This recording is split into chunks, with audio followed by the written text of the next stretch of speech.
The United States is considering providing Ukraine with cluster munitions. This was stated by the head of the U.S. Joint Chiefs of Staff, Mark Milley.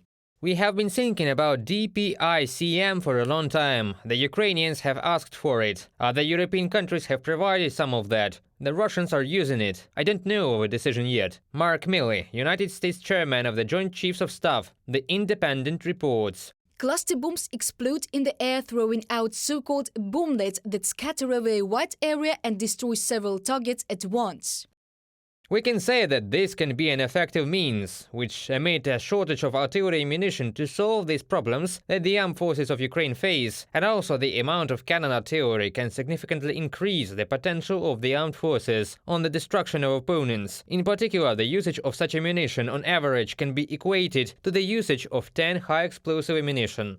Former U.S. Vice President Mike Pence once again expressed his unconditional support for Ukraine. According to him, the U.S. should continue providing military support to Ukraine, which repels full-scale Russian aggression. We need to make sure that we provide the Ukrainian military what they need to push back on and defeat Russian aggression here, because it will make it clear to Russia, to China, and to any other nations in the world that would seek to redraw international lines by force, that the free world will not stand for it.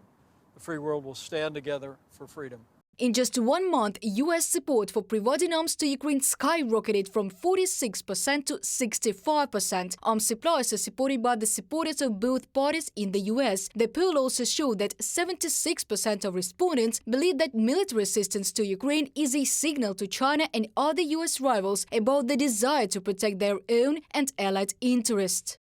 Just in the last months, the terrorist state showed itself to the fullest by committing a terrorist act to undermine the dam of the Kakhovka HPP, and this showed to the American society, among other things, that with those terrorists who settled in the Kremlin, in fact, there is no point in negotiation with them. And of course, here is the ongoing massive missile attacks, the usage of weapons, which is indiscriminate, when residential buildings, kindergartens, schools are affected.